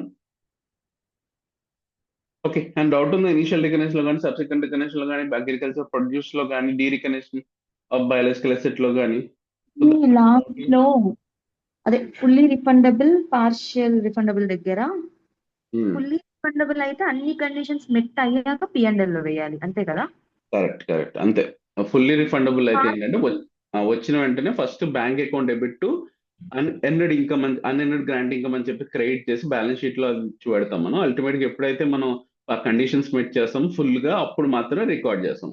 పార్షియల్లీ రిఫండబుల్ అన్నాడు అంటే కండిషన్ ఇప్పుడు 3 years condition లో first year condition 1 year complete గా run చేసాం. So అప్పుడు ఆ 1 year రిలేటెడ్ ఇన్కమ్ ని మనం రిఫండ్ చేయక్కర్లేదు. సో ఆ 1 year ఇన్కమ్ బుక్ చేసుకుంటాం ఇన్కమ్ కింద. అంటే ఎంట్రీ ఏంటి, ఫస్ట్ వచ్చినప్పుడు ఏమో bank account debit unearned grant income కింద క్రెడిట్ చేసావు కదా, ఇప్పుడు రివర్స్ ఫస్ట్ ఇయర్ లో ఆ పార్ట్ అమౌంట్ రివర్స్ చేయాలి. Unearned grant income account debit to grant income account P&L. ఓకేనా? ఓకేనా? హలో, నా వాయిస్ వినిపిస్తుందా? ఓకే ఓకే ఓకే వినిపిస్తుంది, అర్థమైంది. ఓకే, అయితే అన్ని కాన్సెప్ట్ అర్థమైంది కదా, సమ్ స్టార్ట్ చేయొచ్చు కదా. ఇండెక్స్ 41. ఓకే ఇండెక్స్ 41 లో కష్టం ఏమి ఉండదు. జస్ట్ నేను చెప్పినాం కదా, ఫిజికల్ చేంజ్, ప్రైస్ చేంజ్, ఆ ఒక్క కాన్సెప్ట్ కొంచెం టెక్నికల్ పాయింట్ ఉంటుంది తప్పితే మిగిలినవన్నీ నార్మల్. దీంట్లో సమ్స్ కూడా కష్టమే ఉండదు, కాన్సెప్ట్ లాగే అది కూడా సింపుల్ గానే ఉంటుంది. జస్ట్ కాకపోతే ఫిజికల్ చేంజ్, ప్రైస్ చేంజ్, ఈ మధ్యలో కావాల్సిన పుడితే అవి వాటికి ఎలా వాల్యుయేషన్, ఇవి మర్చిపోకుండా చేయాలి. దాంట్లో వాల్యుయేషన్ ఆల్రెడీ చూసా, కదా మర్చిపోకూడదు. ఎందుకంటే మనం ఫస్ట్ ఉన్నదాన్ని వాల్యుయేషన్ చేస్తాం, మధ్యలో పుట్టిందాన్ని మర్చిపోతున్నాం. ఇలాంటి మిస్టేక్స్ చేయకుండా ఉంటే చాలు, అంతే.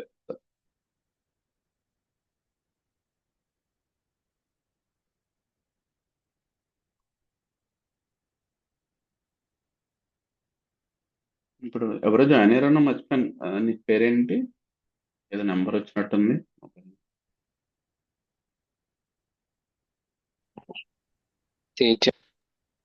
ఓకే, ఐడియా ఉంది అంటే ఫస్ట్ ఆల్రెడీ కోచింగ్ అయిందా, లేకపోతే ఫస్ట్ టైం వింటున్నావా? అయిపోయింది, కోచింగ్ అయిపోయింది. ఓకే, ఇండియాస్ 41 ఐడియా ఉంది కదా కాన్సెప్ట్. ఐడియా ఉంది. యాక్చువల్గా ఇప్పుడే జాయిన్ అయ్యాను అనమాట. అది ఎప్పుడే జాయిన్ అయ్యమని అడుగుతున్నా, అంటే నేను ఆల్రెడీ క్లాస్ అయిపోయాక, అంటే థియరీ అయిపోయాక జాయిన్ అయ్యావు, కాన్సెప్ట్ అయిపోయాక. సరే, సమ్స్ చెప్పినప్పుడు చెప్తానులే, ఒకసారి మళ్ళీ రివైజ్ చేస్తాను సమ్స్ చెప్పినప్పుడు. ఓకే. ఓకే. సో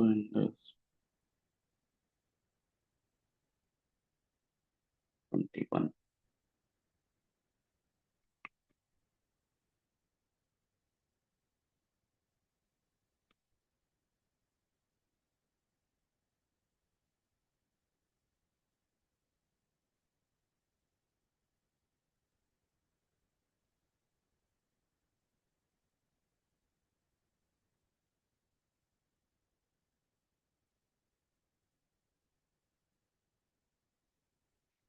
సరే, first on 1st November 2021, the Agro Limited purchased 100 goats of special breed from a market for 10 lakhs with a transaction cost of 2%.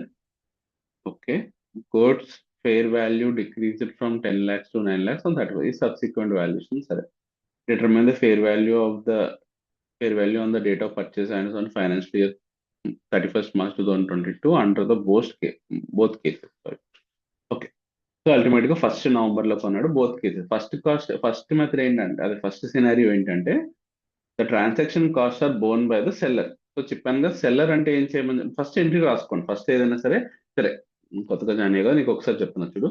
So మనం ఇనీషియల్ రికగ్నిషన్ అప్పుడు entry ఏంటంటే, biological asset account debit to bank account. So ఇక్కడ bank account ఈ difference ఏమైనా ఉంటే gain or loss. సరే, first entry గుర్తుపెట్టుకో, తర్వాత డిఫరెన్స్ డెబిట్ ఎక్కువ ఉంటే క్రెడిట్ లో gain on initial valuation, initial measurement వస్తుంది. ఆర్ క్రెడిట్ ఎక్కువ ఉంటే డెబిట్ లో లాస్ అని ఇనిషియల్ మెజర్మెంట్ వస్తుంది. సో ఇక్కడ మనం బయాలజికల్ అసెట్ ఎలా రికార్డ్ చేయాలంటే, fair value less cost to sell. Fair value less cost to cell అంటే ఏంటి? ఫేర్ వాల్యూ అంటే ఏంటి? సింపుల్ గా ఫేర్ వాల్యూ అంటే ఏంటంటే, మార్కెట్ ప్రైస్ లోంచి ట్రాన్స్పోర్టేషన్ కాస్ట్ మైనస్ చేస్తే వచ్చేది ఫేర్ వాల్యూ. తర్వాత రిమైనింగ్ ఎక్స్పెండిచర్ కూడా మైనస్ చేస్తే వచ్చేది fair value less cost to cell. Okay, ఇక్కడ ఇప్పుడు అంటే సింపుల్ గా ఎంట్రీ రాసుకుని ఎంట్రీ ఫిల్ చేయాలి. ఎంట్రీ ఎలా ఫిల్ చేస్తాం? బ్యాంక్ అమౌంట్ ఎలా ఫిల్ చేస్తాం అంటే, purchase price plus buyer expenditure అది యాడ్ చేస్తే బ్యాంక్ అకౌంట్ వస్తుంది, క్రెడిట్ అమౌంట్ వస్తుంది. సో డెబిట్ అమౌంట్ ఎలా ఫిల్ చేస్తామంటే, సెల్లింగ్ ప్రైస్ లోంచి సెల్లర్ ఎక్స్పెంట్ మైనస్ చేయాలి. ఇక్కడ ఏం ప్లస్ చేయమని చెప్తున్నా, డబ్బులు పే చేయాలి కాబట్టి ప్లస్ చేయమని చెప్తున్నాను. ఇక్కడ fair value less cost to cell కాబట్టి ఇక్కడ మైనస్ సెల్లింగ్ ప్రైస్ లోంచి మైనస్ చేయమని చెప్తున్నాయి సెల్లర్ ఎక్స్పెండిచర్. సరే, ఫస్ట్ గుర్తుపెట్టుకోండి, ద ట్రాన్సాక్షన్ కాస్ట్ ఇక్కడ ఉన్నది ఒకటే కాస్ట్, 2% కాస్ట్. ఓకేనా, గుర్తుపెట్టుకోండి, ఏం లేదు ఇక్కడ. సింపుల్ క్వశ్చన్ ఇది అర్థమైతే నీకు ఫస్ట్ ఇనిషియల్ గా ఏం రికార్డ్ చేస్తున్నావు క్లారిటీ వచ్చేస్తుంది. So the transaction cost are borne by the seller, only seller. By the seller అంటే ఓన్లీ సెల్లర్ అన్నట్టు. సో అంటే ఏం చెప్పాను నేను ఇక్కడ? బ్యాంక్ ఎంట్రీ వేసుకుని అమౌంట్ ఫిల్ చేయమని చెప్పాను కదా. బ్యాంక్ ఏమని ఫిల్ చేయమని చెప్పాను? Purchase price plus buying expenditure. ఇక్కడ బయింగ్ ఎక్స్పెండిచర్ ఏమీ లేదు, ఎందుకంటే మొత్తం సెల్లరే ఉంది, ఉన్నదే ట్రాన్సాక్షన్ కాస్ట్, అది మొత్తం సెల్లర్ ఇంకర్ అవుతున్నాడు. సో బయర్ ఏమి ఇంకర్ అవ్వట్లేదు కాబట్టి సింపుల్ గా ఎంత కొన్నా 10 lakhs కొన్నాడు కాబట్టి 10 lakhs plus 0. So 10 lakhs bank fill అయిపోయింది. క్రెడిట్ ఏమో మైనస్ చేయమని, ఎందుకంటే సెల్లర్ ఎక్స్పెండిచర్ కాబట్టి మైనస్ అవుతుంది. సో 10 lakhs ఇక్కడ ఇక్కడ పర్చేస్ ప్రైస్ సెల్లింగ్ ప్రైస్ అవుతుంది, ఎందుకంటే ఏమి ఇవ్వలేదంటే వాడు ఒకటి కొంటున్నాడంటే అమ్ముతున్నాడు, వాడికి సెల్లింగ్ ప్రైస్ కదా అది. సో నార్మల్ గా దాన్ని ఇస్తే ఓకే, కానీ ఇవ్వకపోతే అదే సెల్లింగ్ ప్రైస్ అయిపోతుంది. సో సింపుల్ గా 10 lakhs minus selling expenditure. Selling expenditure ఎంత 2% అన్నాడు. So 10 lakhs 10 lakhs minus 10 lakhs into 2% అంటే 20,000. సో 10 lakhs మైనస్ 20,000 అంటే 9,80,000. సో ఇక్కడేమో డెబిట్ ఏమో 9,80,000, క్రెడిట్ ఏమో 10 lakhs. అల్టిమేట్ గా డిఫరెన్స్ వచ్చి 20,000. సో ఇది అర్థమైంది ఫస్ట్ సినారియో. సెకండ్ సినారియో ఏమంటున్నాడు, Born by the incurred by the seller and purchaser. Seller and purchaser ఇద్దరు ఇంకర్ అవుతున్నారంట. అప్పుడు ఏం చెప్పాను సింపుల్ గా, ఎంట్రీ అదే ఉంటది, బ్యాంక్ ఏమో 10 lakhs ప్లస్ ఈ ఎక్స్పెండిచర్, ఈ బయర్ ఎక్స్పెండిచర్ యాడ్ అవుతుంది. సో ఈ సెల్లర్ ఎక్స్పెండిచర్ ఆల్రెడీ పైన ఇక్కడ కామన్ గా ఉంది కాబట్టి పైన అమౌంట్ చేంజ్ అవుతుంది. 10 lakhs మైనస్ 2% అంటే 9,80,000, ఇది ఓకే. బ్యాంక్ ఒక్కటి చేంజ్ అవుతుంది, ఎందుకంటే బయర్ కూడా ఇంకర్ అవుతున్నాడు కదా, buyer purchase plus buyer expenditure add చేయమన్నాం కదా బ్యాంక్ అకౌంట్ ఫిల్ చేసినప్పుడు.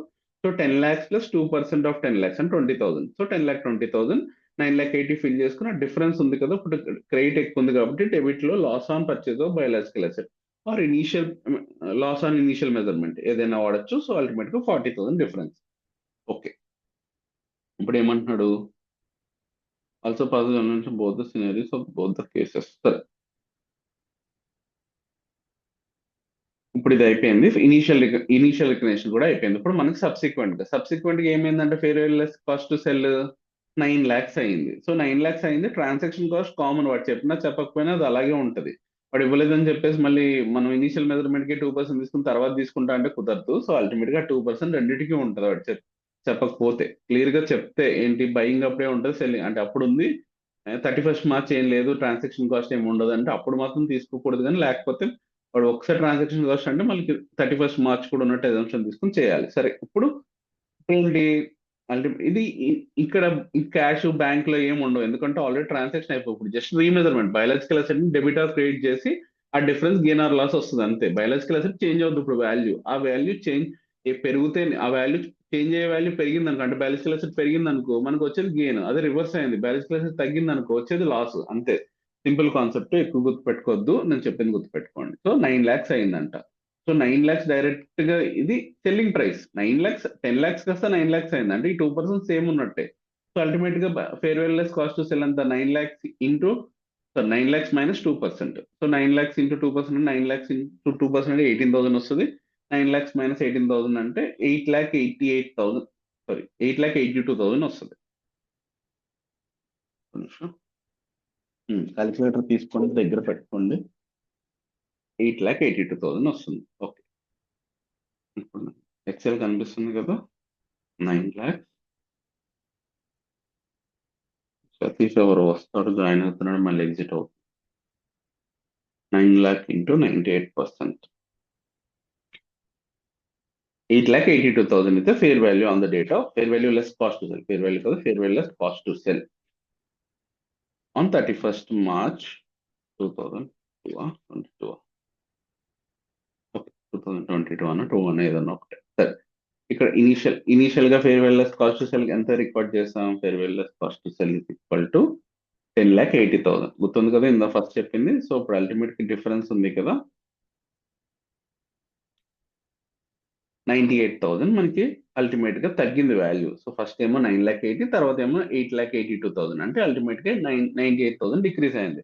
డిక్రీజ్ అయితే ఎంట్రీ ఏం చెప్పాను, loss on subsequent measurement debit చేసి టు బయాలజికల్ అసెట్ తగ్గింది కాబట్టి. అదే గెయిన్ వచ్చుంటే రివర్స్ అయ్యేది, biological asset account debit to gain on subsequent measurement అని చెప్పేసి క్రియేట్ అయ్యేది. సరే, ఎనీవే ఇప్పుడు మనకి లాస్ వచ్చింది కాబట్టి సో ఎంట్రీ ఇది, loss on fair value of biological asset account debit to biological asset account 98,000. ఇక్కడ రెండు సినారియోస్ ఉండవు, రెండింటికి ఒకటే సినారియో. ఎందుకంటే ఇక్కడ అల్టిమేట్ గా బ్యాంకు ఇనిషియల్ రికగ్నిషన్ అప్పుడు అది బయ్యరా సెల్లర్ అనే కాన్సెప్ట్ వస్తుంది. తర్వాత ఇంకా బయ్యర్ బోన్ చేస్తే అసలు మనం కన్సిడర్ చేయము అసలు. పర్చేజర్ ఇక్కడ పర్చేజర్ అనే కాన్సెప్ట్ వచ్చింది కదా, ఇది సబ్సిక్వెంట్ లో ఏం యూస్ అవ్వదు. జస్ట్ ఫస్ట్ ఇనిషియల్ రికగ్నిషన్ అప్పుడు మనం ఎక్స్పెండిచర్ పే చేయాలి కాబట్టి పర్చేజర్ ది బ్యాంక్ యాడ్ చేయమని చెప్పారు, purchaser related expenditure or buyer related expenditure. Initial గా సబ్సిక్వెంట్ గా ఈ బయ్యర్ అన్న కాన్సెప్ట్ మన సెల్లర్ మాత్రమే కన్సిడర్ చేస్తాం. అది ఇక్కడ ఎలాగ సెల్లర్ ఉంది, సో సెల్లర్ కన్సిడర్ చేస్తాం. ఇక్కడ కూడా సెల్లర్ అండ్ బయర్ ఉంది, సో ఇది కన్సిడర్ చేయకుండా ఓన్లీ సెల్లర్ కన్సిడర్ చేస్తాం. సో అల్టిమేట్ గా రెండింటికి సెల్లరే కన్సిడర్ చేస్తాం కాబట్టి రెండింటికి ఒకటే సినారియో. సరే, ఇంకొక క్వశ్చన్ చేద్దాం, ఇంకా డౌట్ అంటే క్లారిఫై అయిపోతుంది. XYZ limited on the XYZ Limited on 1st December 2003 purchased 100 ships from the market for 5 lakhs. The transaction cost is 2% on the market for the was incurred which was paid by the seller. గుర్తుపెట్టుకోండి, ఇక్కడ seller అని చెప్పాడు clear గా. So అంటే బయర్కి ఉండదని చెప్పి దాని అర్థం. సరే, sheeps fair value was increase from 5 lakhs to 6 lakhs ఉంది. Transaction 2% which has to be incurred by the seller to get the sheeps into, అంటే సేమ్ ఆ 2% మళ్ళీ ఇచ్చాడు, ఇవ్వకపోయినా సరే మనం తీసుకోవాలి నార్మల్ గా. సరే, ఇచ్చాడు. Determine the fair value on the date of purchase and reporting date and pass the necessary general entries. Simple పైన క్వశ్చన్ రిపీట్ అయింది, కాకపోతే నెంబర్ ఆఫ్ షిప్స్ చేంజ్ అని అంతే. ఇక్కడ నెంబర్ ఆఫ్ షిప్స్ చేంజ్ అయినా సరే మనకి ఏమీ డిఫరెన్స్ లేదు, ఎందుకంటే ఇక్కడ షీప్ 10,000 షీప్ 20,000 అని ఇవ్వలేదు. డైరెక్ట్ గా ఇచ్చింది 5 lakhs ఇచ్చాడు, తర్వాత ఇంత అయినా సేల్ చేసినా కూడా ఏం లేదు కాబట్టి అల్టిమేట్ గా మొత్తం తీసేసుకుంటాం సింపుల్ గా. సరే, ఇనిషియల్ రికగ్నిషన్ ఎంట్రీ ఏంటి? సెల్లర్ బోన్ చేస్తున్నాడు కాబట్టి ఎంట్రీ ఏంటి? సో ఫస్ట్ ఎంట్రీ చెప్పండి. ఎంట్రీ సెల్లర్ బోన్ చేసిన బయర్ బోన్ చేసిన ఒకటే entry. Biological asset account debit to bank account. So ఇప్పుడు బ్యాంక్ ఏమో ఇక్కడ బయర్ ఎక్స్పెండిచర్ ఏమీ లేదు కాబట్టి buyer only 5 lakhs. So 5 lakhs debit చేస్తాం. ఇప్పుడు సెల్లర్ ఎక్స్పెండిచర్ ఇక్కడ 2% ఉంది కాబట్టి so 5 lakhs - 2% biological asset debit చేయాలి. ఆ డిఫరెన్స్ మనకి ఖచ్చితంగా లాసే వస్తుంది. 99% లాసే వస్తుంది, 99 కాదు 100% లాసే వస్తుంది అని అడిగితే. ప్రాఫిట్ వచ్చే సినారియో చాలా తక్కువ ఉంటుంది. సరే, ఇంకో చూసారా, biological asset account debit to bank account 5 lakhs, biological asset ఏమో 5 lakhs -2% చేస్తే 10,000 మైనస్ అయింది కాబట్టి ఆ 10,000 మనకు లాస్ అయింది అంతే సింపుల్ గా. సో ఇది అయిపోయింది. ఇప్పుడు అది ఏమైందంట, 5 lakhs నుంచి 6 lakhs అయిందంట, ఇంక్రీజ్ అయింది ఇక్కడ. సో రివర్స్ సినారియో అంతే. 6 lakhs అయినప్పుడు డైరెక్ట్ 6 lakhs ఇంటూ మళ్ళీ 2% మైనస్ చేయాలి, అది మాత్రం గుర్తుపెట్టుకోండి ఎప్పుడు. 6 lakhs ఇంటూ 98% చేసేస్తున్నా నాకు దగ్గర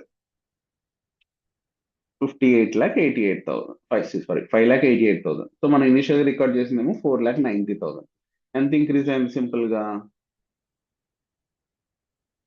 98,000 ఇంక్రీజ్ అయింది. సో 98,000కి ఎంట్రీ చేసుకుంటే సరిపోతుంది. ఇంక్రీజ్ అయింది కాబట్టి biological asset account debit to gain on change in fair value 98,000 అయిపోయింది.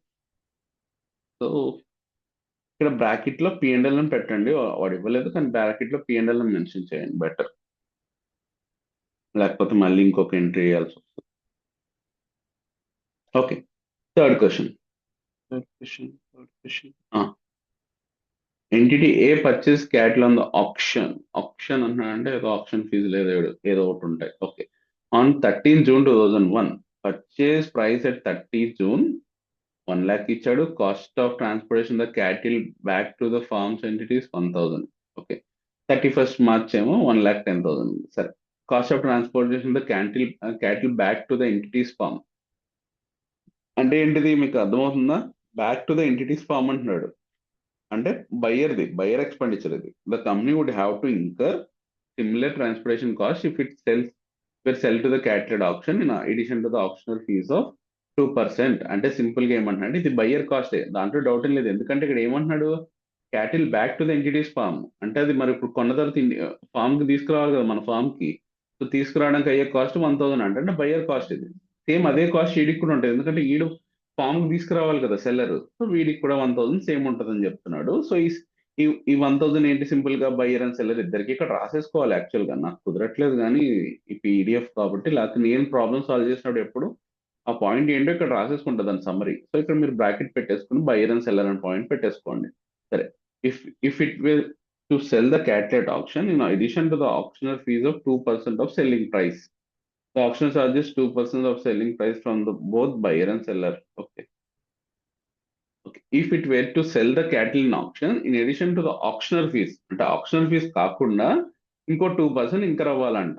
సో ఆప్షనల్ ఫీజ్ ప్లస్ ఇది ఇక్కడ కన్ఫ్యూజ్ అవ్వద్దు.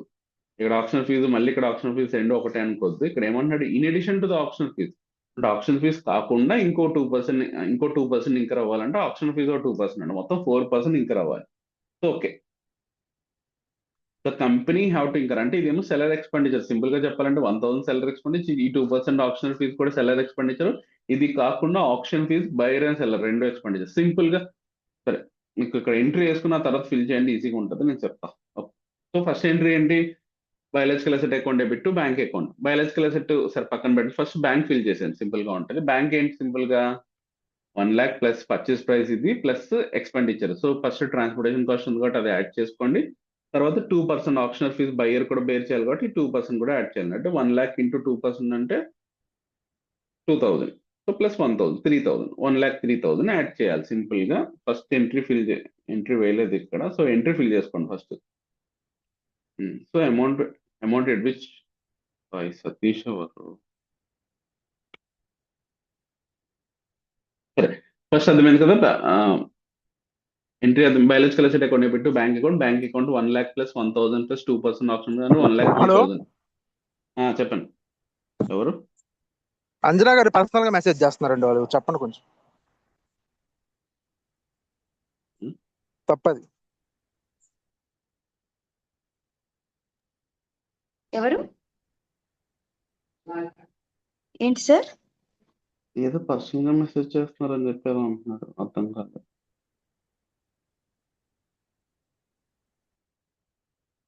వెళ్ళిపోయాడు ఆయన.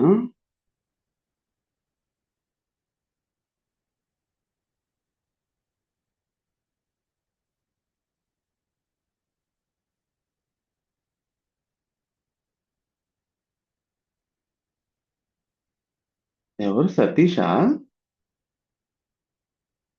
అంజనా? హలో అంజనా, ఏమైంది అర్థం కాలేదు. పర్సనల్ మెసేజ్ చేస్తామని చెప్పేది పెట్టేసి సతీష్ ఎవరో పెట్టే ఎగ్జిట్ అయ్యాడు. సతీష్ ఎవరు ఏమన్నా తెలుసా నీకు?